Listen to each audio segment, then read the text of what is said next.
Halo semua, selamat datang di channel YouTube Gol Terakhir. Kali ini kami akan membagikan kumpulan berita Timnas Indonesia terbaru hari ini, di antaranya sebagai berikut. Mengejutkan, seketika seantero dunia bisa dibikin geger. Begini tanggapan tak masuk akal FIFA setelah pernyataan Jose Mourinho tentang Indonesia viral di dunia maya. Garuda fans harus simak ini. Jelang bentrok 5 Juni mendatang, inilah perbandingan nilai pasar Timnas Indonesia versus Cina. Siapa yang paling mahal? Mantap, Ula Romeni sudah tiba di Bali jelang TC Timnas Indonesia. Siap bawa skuad Garuda menang atas Cina dan Jepang. Bukan Kevin Dix, inilah pemain yang wajib dimainkan Patrick Kluivert saat Timnas Indonesia hadapi Cina. Yuk simak ulasan terlengkapnya sebagai berikut. Tapi sebelum itu jangan lupa subscribe, agar kalian tidak ketinggalan informasi terbaru seputar Timnas Indonesia setiap harinya.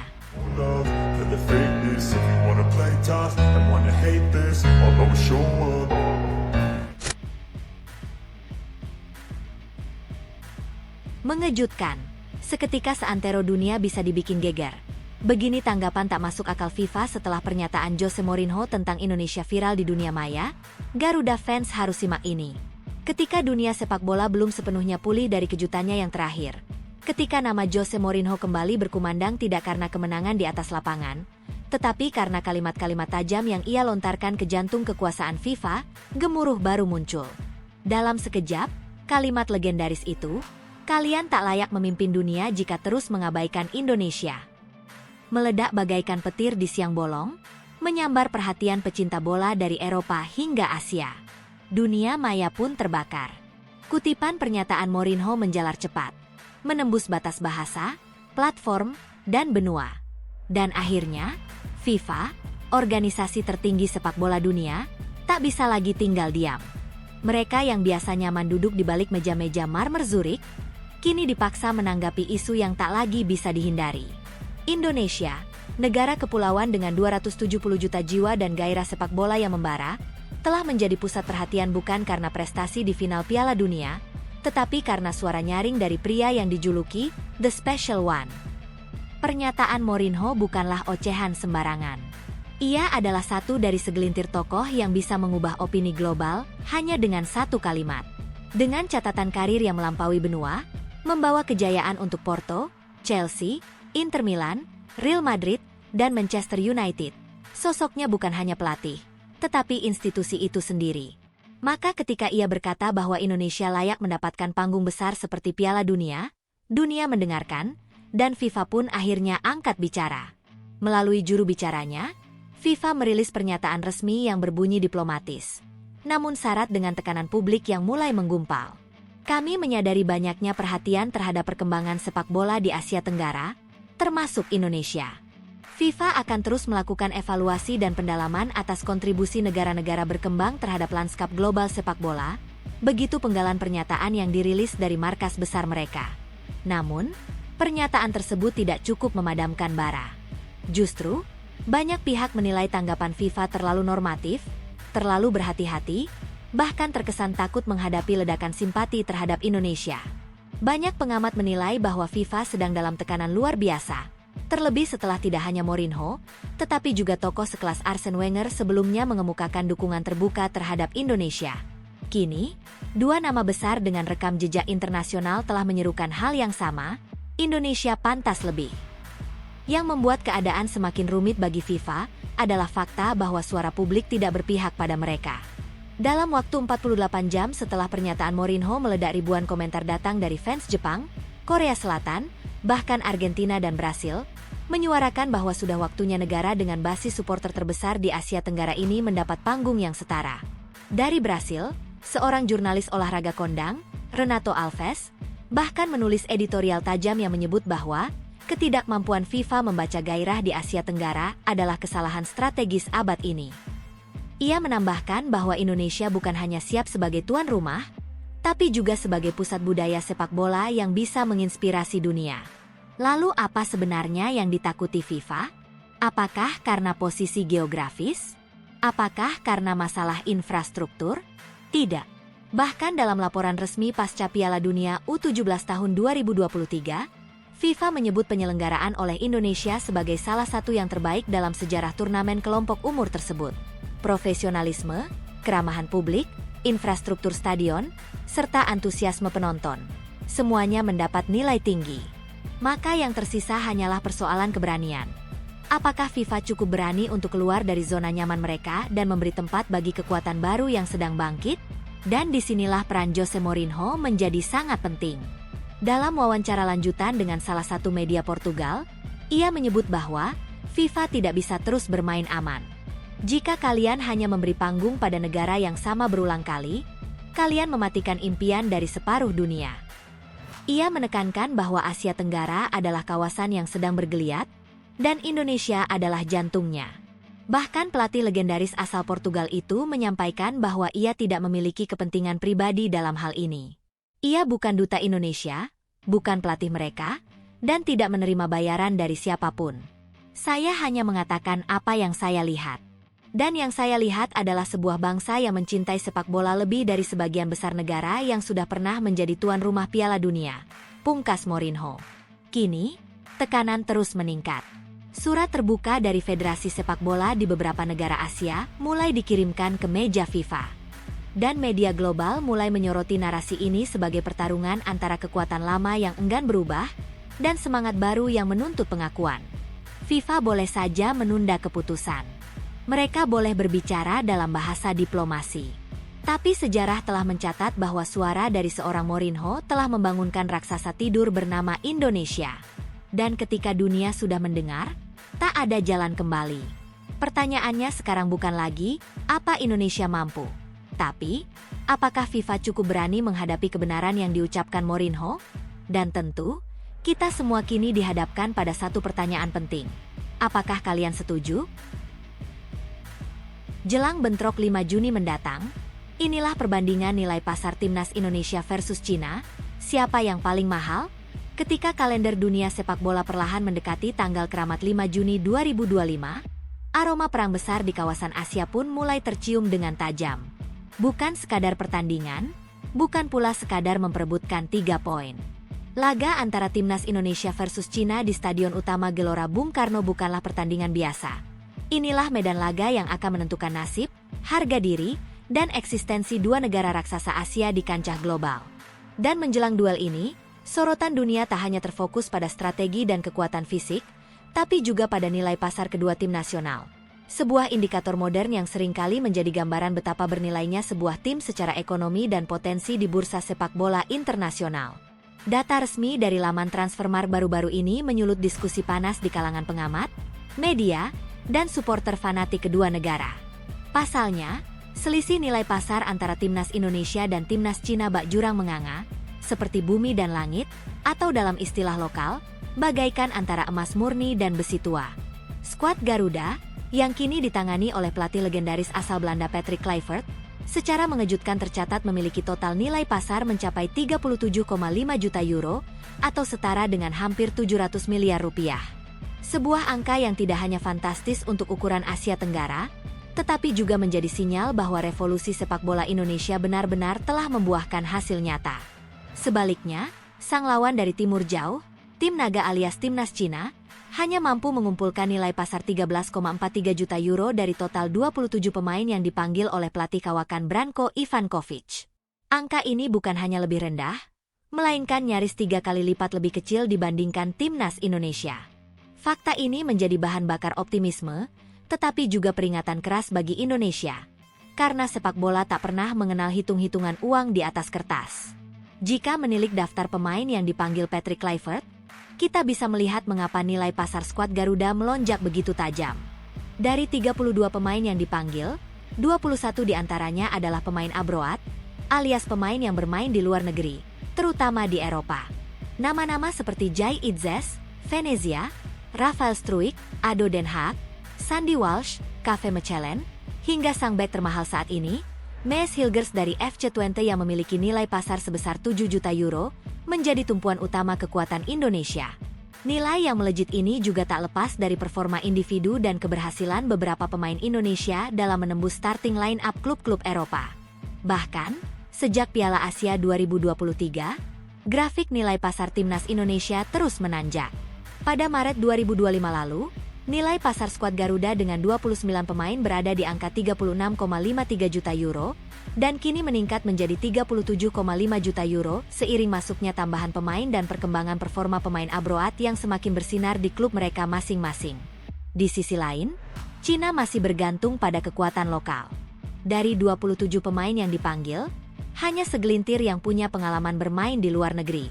Pemain termahal mereka adalah Serginho, gelandang asal klub Beijing Guoan, yang memiliki nilai pasar 1,8 juta euro, sebuah angka yang bahkan masih jauh di bawah 6 hingga 7 pemain timnas Indonesia saat ini.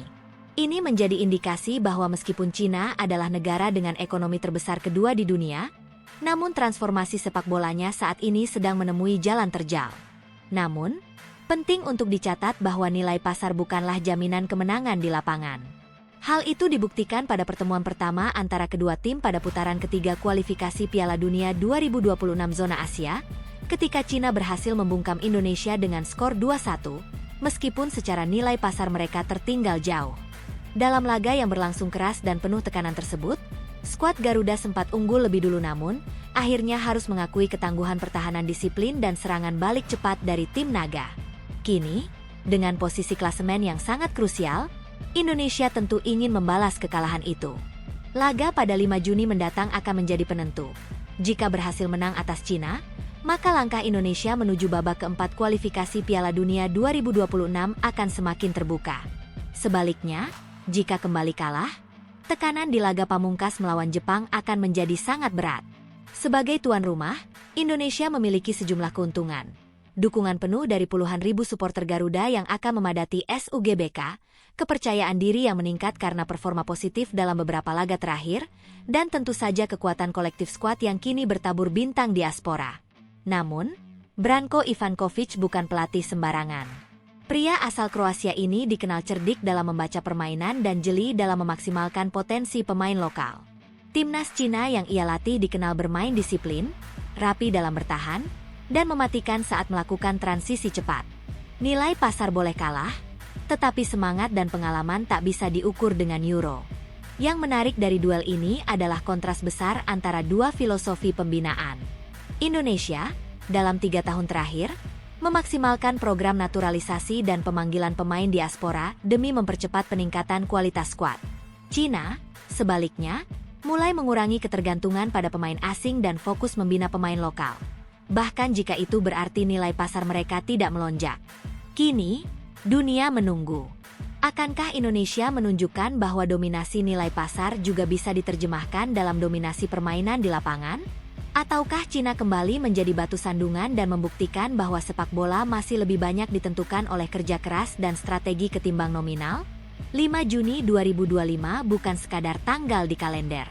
Itu adalah panggung kebenaran. Ajang pembuktian bahwa transformasi sepak bola Indonesia tidak hanya soal angka di situs Transfermarkt, tapi juga tentang identitas, kebangkitan, dan mimpi besar menembus Piala Dunia 2026. Dan ketika peluit panjang dibunyikan nanti, hanya satu yang pasti. Dunia akan melihat, Asia akan mencatat, dan sejarah akan menentukan siapa yang layak melangkah lebih jauh di antara Garuda yang kini terbang tinggi, atau naga yang siap menyemburkan api kejutan. Mantap! Ula Romeni sudah tiba di Bali jelang TC Timnas Indonesia. Siap bawa skuad Garuda menang atas Cina dan Jepang.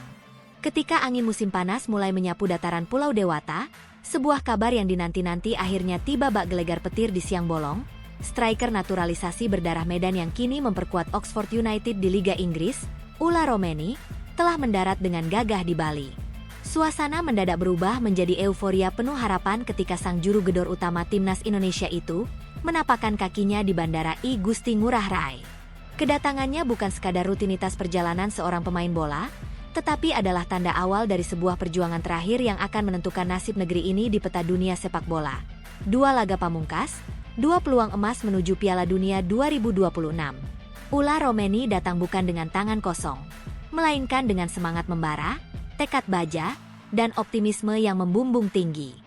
Ia menjadi salah satu dari 32 pemain yang dipanggil oleh pelatih kepala Patrick Kluivert untuk menjalani pemusatan latihan, TC, yang digelar mulai 26 Mei 2025 di Bali United Training Center, Gianyar.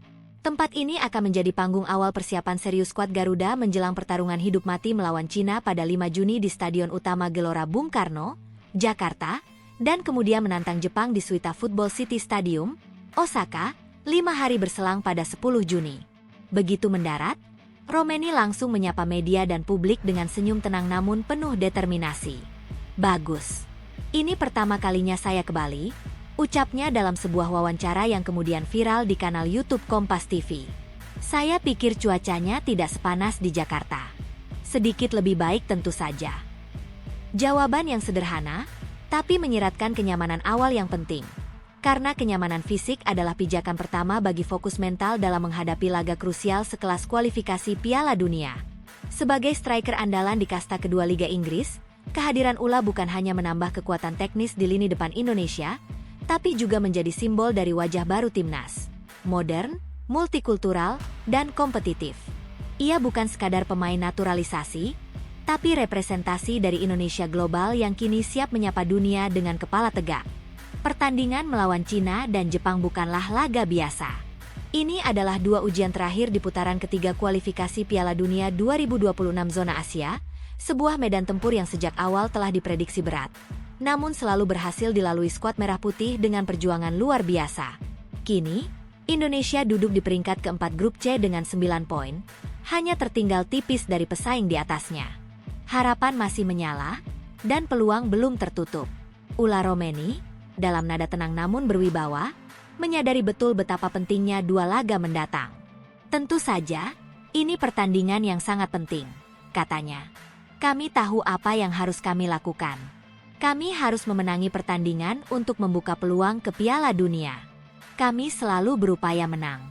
Jadi, tak ada yang berubah." Sebuah pernyataan yang meskipun terdengar sederhana, namun mengandung makna mendalam. Bahwa di balik setiap peluh dan strategi, tersimpan niat suci membawa Indonesia ke panggung dunia. Dari sisi teknis, kehadiran Ula Romeni menambah variasi serangan timnas yang selama ini bergantung pada kecepatan sayap dan kreativitas di lini tengah. Dengan tinggi badan menjulang dan pengalaman menghadapi bek-bek keras di Eropa, ia bisa menjadi titik tumpu sekaligus pemecah kebuntuan. Kombinasinya dengan Marcelino Ferdinand, Rafael Struijk, Tom Haye, atau Nathan Choeon bisa menjadi mimpi buruk bagi pertahanan Cina maupun Jepang. Tak hanya itu, atmosfer Bali sebagai tempat pemusatan latihan juga diakini memberi nuansa relaksasi sekaligus konsentrasi. Jauh dari hiruk-pikuk ibu kota, para pemain dapat memusatkan seluruh fokusnya pada taktik, pemulihan fisik, dan persiapan mental. Apalagi dengan suasana khas tropis yang membangkitkan semangat, kehadiran fans yang setia, serta perhatian publik yang semakin tinggi terhadap timnas Indonesia, suasana tim menjadi harmonis dan solid. Momen ini bukan hanya tentang 2 pertandingan, tapi tentang sejarah yang ingin ditulis. Indonesia telah terlalu lama menjadi penonton di pesta terbesar sepak bola dunia. Kini, dengan amunisi lengkap dan kepercayaan diri yang tumbuh pesat, harapan itu kembali nyata. Ula Romeni menjadi bagian penting dari puzzle besar yang sedang disusun Patrick Kluivert. Membawa merah putih ke panggung yang selama ini hanya menjadi impian.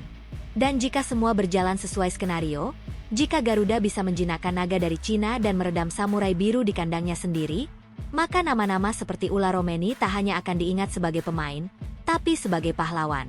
Kini tinggal menghitung hari. TC di Bali akan menentukan segalanya. Dari Gianyar menuju Jakarta, dari Jakarta menuju Suita, dan dari sana, siapa tahu, ke panggung dunia yang sesungguhnya. Garuda sudah mengembangkan sayap. Ula Romeni telah siap di garis depan. Saatnya Indonesia terbang tinggi. Bukan Kevin Dix, inilah pemain yang wajib dimainkan Patrick Kluivert saat timnas Indonesia hadapi Cina. Bukan Kevin Dix, pemain ini yang wajib dimainkan Patrick Kluivert saat timnas Indonesia hadapi Cina dalam lanjutan kualifikasi Piala Dunia 2026. Timnas Indonesia akan menghadapi laga krusial kontra Cina dalam lanjutan kualifikasi Piala Dunia 2026, dan nama Yakob Sayuri muncul sebagai solusi tepat yang harus dipertimbangkan Patrick Kluivert. Di tengah ketidakpastian kondisi fisik Kevin Dix dan cedera yang menimpa Sandy Walsh, sektor bek kanan menjadi titik krusial yang perlu diperhatikan. Melihat kekuatan serangan balik cepat yang dimiliki Cina, Yakob Sayuri dinilai sebagai sosok yang paling layak dimainkan oleh pelatih asal Belanda tersebut. Cina sendiri telah merilis 27 pemain untuk 2 laga terakhir di putaran ketiga menghadapi timnas Indonesia dan Bahrain. Dalam daftar tersebut, 2 pemain muda, Wang Yudong dan Liu Chengyu, dinilai sebagai ancaman serius berkat kecepatan dan agresivitas mereka dalam menyerang. Media Cina, China Youth Daily menyebutkan bahwa Wang Yudong yang masih berusia 18 tahun masuk sebagai pemain pengganti di laga sebelumnya melawan Australia. Wang Yudong, Kuai Jiwen dan Liu Chengyu, 3 pemain muda tim nasional, telah tampil baik di liga, terutama dengan keunggulan mereka dalam hal kecepatan dan peran jelas dalam serangan balik. Lanjut pernyataan media Cina itu. Wang Yudong, pemain berusia 18 tahun yang telah mencetak 8 gol di Liga Super Cina musim ini, akan mengisi sektor kiri serangan Cina. Ini berarti ia akan langsung berhadapan dengan bek kanan timnas Indonesia. Dalam konteks inilah, nama Yakob Sayuri muncul sebagai pemain yang sangat mungkin mengimbangi kecepatan dan manuver Yudong di sisi lapangan. Yakob Sayuri, pemain sayap serbabisa yang kini bermain untuk Malut United, termasuk dalam 32 pemain yang dipanggil oleh Patrick Kluivert untuk pemusatan latihan di Bali. Kelebihannya dalam kelincahan, kekuatan bertahan, serta kemampuan menyerang menjadi nilai tambah tersendiri. Ia sempat absen pada pemanggilan Maret lalu, namun kini kembali dan siap bersaing untuk posisi starter di lini belakang. Di sisi lain, Kevin Dix, pemain naturalisasi yang biasa mengisi posisi bek kanan timnas Indonesia, masih diragukan tampil. Dix, jebolan Akademi Vitesse dan ex-pemain Feyenoord serta Fiorentina, memang punya jam terbang tinggi di Eropa. Namun, kansnya kembali bermain bersama timnas Indonesia terhambat karena cedera saat membela FC Copenhagen pada April. Ia baru kembali berlatih sejak pekan lalu dan belum dapat dipastikan siap turun saat laga penting melawan Cina. Tidak hanya Dix, Sandy Walsh juga menambah daftar cedera timnas Indonesia. Pemain Yokohama F. Marinos ini mengalami cedera dan ditarik keluar saat melawan Vissel Kobe. Hal ini tentu memperkuat alasan mengapa Yakob Sayuri menjadi opsi yang sangat rasional dan mendesak untuk dimainkan sebagai starter. Meski begitu, Sayuri masih harus bersaing dengan Eliano Rejders dan Asnawi Mangkualam untuk mendapat tempat utama. Namun secara taktikal, jika misi Patrick Kluivert adalah mematikan potensi serangan balik cepat Cina, maka Yakob Sayuri menjadi pilihan yang paling masuk akal. Ia bukan hanya cepat, tapi juga punya pengalaman bermain di level kompetitif domestik dan punya naluri menyerang yang tajam, sesuai dengan karakter sepak bola modern yang diusung timnas Indonesia di bawah Kluivert. Pertandingan melawan Cina sangat penting karena bisa menentukan nasib timnas Indonesia di kualifikasi Piala Dunia 2026. Tim Garuda saat ini hanya unggul 3 poin dari Cina. Kemenangan atas tim asuhan Branko Ivankovic bukan hanya akan memperbesar peluang lolos ke putaran keempat, tapi juga bisa membuka jalan lolos langsung ke putaran final, tergantung hasil dari laga Australia dan Arab Saudi. Dalam kondisi ideal, Patrick Kluivert mungkin akan mengandalkan pemain-pemain berpengalaman seperti Kevin Dix atau Sandy Walsh. Namun dengan situasi yang terjadi sekarang, keputusan memainkan Yakob Sayuri di posisi bek kanan bisa menjadi kunci pertahanan timnas Indonesia untuk menghalau ancaman cepat dari sisi kiri serangan Cina. Demi singkirkan timnas Indonesia, media Cina mulai minta bantuan Jepang dan Arab Saudi agar skenario ini terwujud. Dalam sunyi yang mencekam menjelang 2 laga terakhir kualifikasi Piala Dunia 2026, ketegangan mulai terasa tak hanya di lapangan, tapi juga dalam ruang redaksi media-media besar Asia. Suatu kejutan datang dari Tiongkok, bukan dari kubu pelatih atau pemain, melainkan dari ruang redaksi salah satu media olahraga ternama, Sina Sports, yang tiba-tiba merilis skenario dramatis yang penuh intrik demi menggulingkan satu tim, Timnas Indonesia.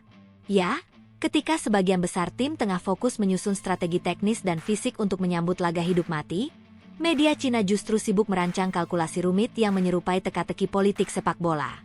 Mereka terang-terangan berharap Jepang dan Arab Saudi akan menjadi penyelamat bagi mimpi terakhir Cina agar bisa lolos dari lubang jarum grup C, dan semua itu dilakukan dengan satu target utama, menjegal langkah skuad Garuda. Situasi klasemen grup C memang panas membara. Timnas Indonesia berada di posisi keempat dengan 9 poin. Hasil dari 3 kemenangan bersejarah melawan Vietnam dan Bahrain. Sementara Cina terbenam di dasar klasemen dengan 6 poin, hasil dari 2 kemenangan rapuh dan 4 kekalahan menyakitkan, termasuk kekalahan dari Australia pada Maret lalu. Namun, bagi Sina Sports, kekalahan 0-2 dari Australia bukanlah bencana, melainkan Berkah tersembunyi, yang, dalam logika mereka, justru membuka jalan menuju putaran keempat. Ya, jalan terjal dan sempit itu kini mereka harap bisa dilewati dengan bantuan tangan-tangan raksasa Asia. Dalam artikelnya yang diterbitkan pada 21 Mei 2025, Sina tak ragu membangun narasi yang bisa disebut sebagai skenario 3 babak, dengan harapan semua unsur berjalan sesuai keinginan mereka. Mereka menulis, "Selamat kepada tim nasional sepak bola Cina. Sebuah kekalahan 0-2 adalah berkah tersembunyi. Situasi berbalik. Kita bisa lolos dengan 10 poin. Mari mencoba." 3 syarat utama pun mereka sampaikan dengan penuh harap, seolah sepak bola hanyalah sekumpulan angka yang bisa dikendalikan lewat doa dan bantuan eksternal. Pertama, Cina harus mengalahkan timnas Indonesia di Jakarta. Laga yang akan digelar di Stadion Utama Gelora Bung Karno pada 5 Juni 2025. Kedua, mereka harus menahan imbang Bahrain pada laga terakhir di kandang. Ketiga, dan yang paling mencolok, Indonesia harus kalah dari Jepang di Suita pada 10 Juni. Dengan begitu, menurut Sina, timnas Cina akan memiliki 10 poin dan menggeser Indonesia yang hanya akan berakhir dengan 9 poin. Namun drama ini belum selesai. Skenario ini masih belum cukup bagi Cina jika Bahrain menang atas Arab Saudi. Maka dari itu, Sina secara eksplisit berharap Arab Saudi tidak memberi kemenangan kepada Bahrain. Dengan kata lain, harapan lolos Cina saat ini sangat bergantung pada kekalahan Indonesia dan hasil negatif Bahrain, 2 skenario yang berada jauh dari kendali mereka sendiri. Sebuah skenario yang begitu pelik, begitu penuh asumsi, dan di mata publik Indonesia serta sebagian besar pengamat netral, hampir menyerupai fantasi putus asa. Di saat para pemain dan pelatih bekerja keras menatap realitas pertandingan, Sina Sports malah membangun harapan dengan jaring rumit yang menggantung pada performa tim-tim besar Asia lainnya. Sontak, narasi ini pun menyulut reaksi keras dan geli dari publik Indonesia. Banyak yang menilai skenario tersebut tak hanya mencerminkan keputusasaan, tetapi juga menunjukkan ketidakmampuan Cina dalam menghadapi tantangan secara langsung di lapangan. Alih-alih memotivasi pemainnya sendiri untuk meraih kemenangan murni, media mereka malah mendorong logika bahwa kesuksesan bisa datang dari hasil tim lain. Bahkan tak sedikit yang menyebut artikel tersebut sebagai bentuk ketakutan Cina akan kekuatan baru dari Asia Tenggara, timnas Indonesia. Di sisi lain, Patrick Kluivert dan skuad Garuda jelas tidak akan terpancing oleh narasi-narasi semacam ini. Mereka tetap fokus, disiplin, dan berorientasi pada kemenangan mutlak atas Cina di SUGBK. Sebanyak 32 pemain telah dipanggil, dan TC resmi akan dimulai di Bali mulai 26 Mei.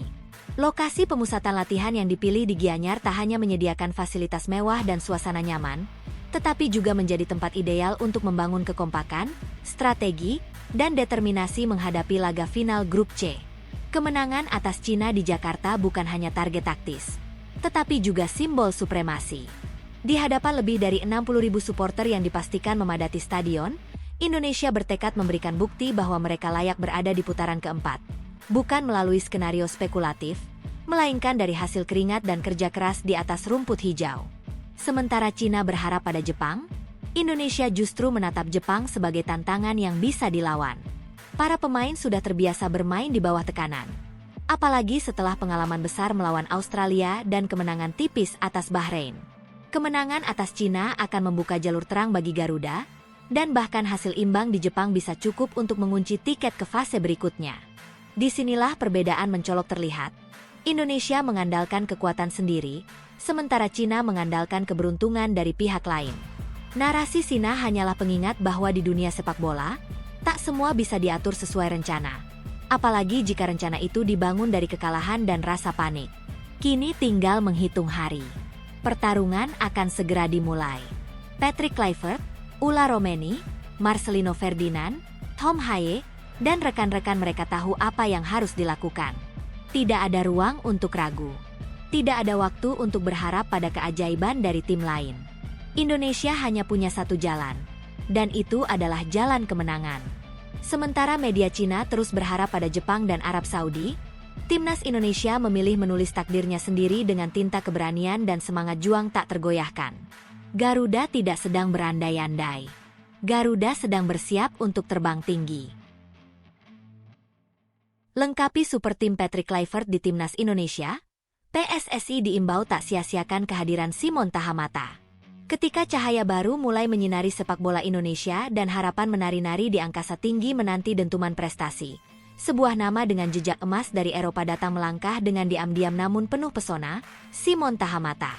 Sosok legendaris berdarah Maluku Belanda itu, yang pernah menaklukkan hati publik Amsterdam dan mengguncang panggung Eropa bersama Ajax, kini resmi bergabung dalam barisan tim elit kepelatihan Timnas Indonesia.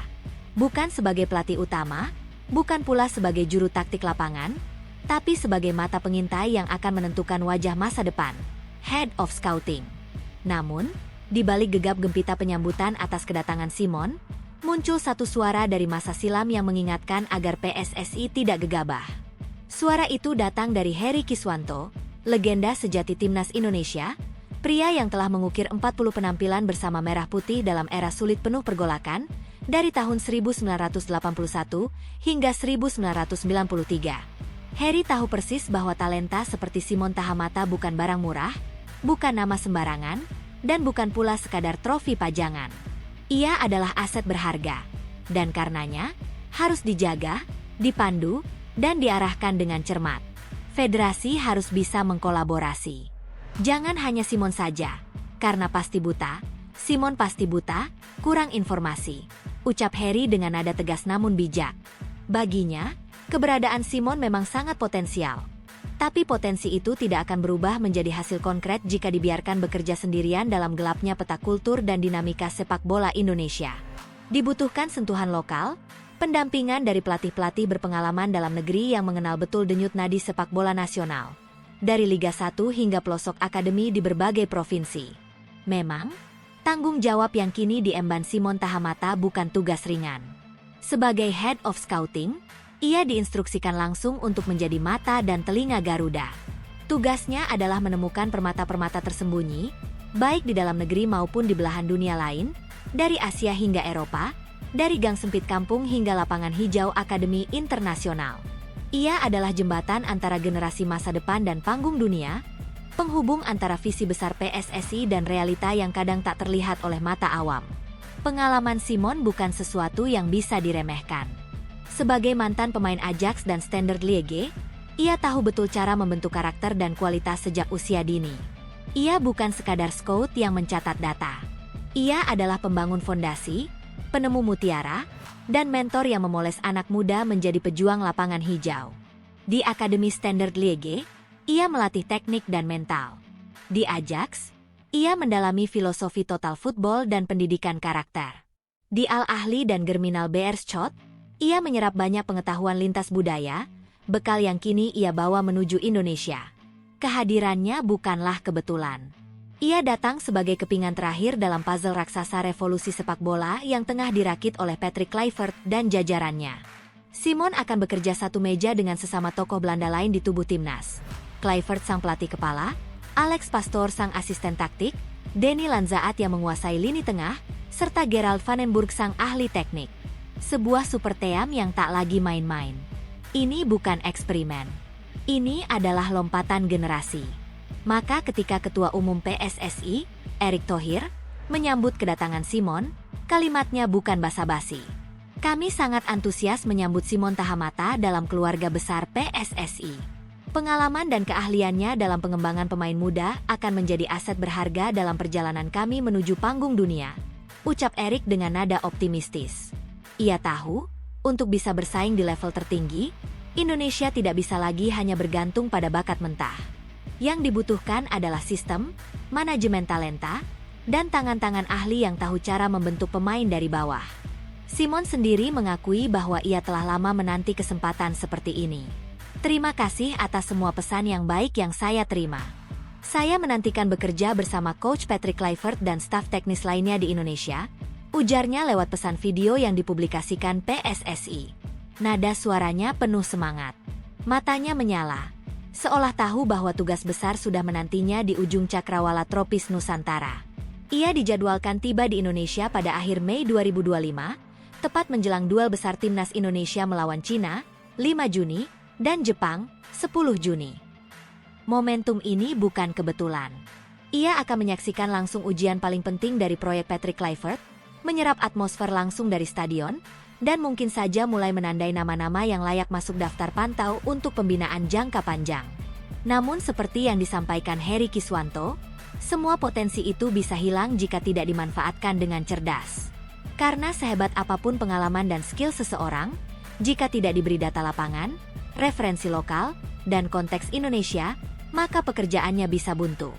Maka inilah saatnya bagi PSSI untuk menanggapi serius imbauan tersebut. Bangun tim scouting gabungan. Libatkan pelatih lokal dari berbagai zona. Integrasikan laporan dari kompetisi junior, liga daerah, dan akademi. Jadikan Simon sebagai pusat dari jaringan besar pencarian talenta, bukan hanya simbol. Sebab dunia tidak akan menunggu. Di luar sana, negara-negara tetangga sudah lebih dulu membangun sistem deteksi dini pemain berbakat. Jepang punya sistem piramida pembinaan. Korea Selatan menyiapkan pemain dari usia 10 tahun dengan kurikulum baku. Vietnam bahkan kini mulai mengirimkan pelatih mudanya belajar ke luar negeri. Maka Indonesia harus lebih dari sekadar ikut tren. Indonesia harus punya mesin pencetak pemain. Dan Simon Tahamata adalah kunci dari mesin itu. Kini semua bola ada di tangan PSSI. Apakah mereka akan hanya memajang Simon di brosur? Atau benar-benar memberdayakan kekuatannya sebagai arsitek masa depan? Apakah Simon akan menjadi legenda baru dalam sejarah panjang kebangkitan Garuda? Atau hanya nama besar yang terlewat begitu saja? Yang pasti, waktu tidak menunggu siapapun. Dan jika timnas Indonesia ingin terbang lebih tinggi dari sebelumnya, maka mereka harus mulai dari dasar, dari para pemain muda, dari scouting yang akurat, dari data dan intuisi, dari Simon Tahamata dan semua yang bersedia membangun dari nol. Karena dalam sepak bola modern, masa depan ditentukan bukan oleh siapa yang paling banyak punya bintang, tapi siapa yang paling cepat menemukannya.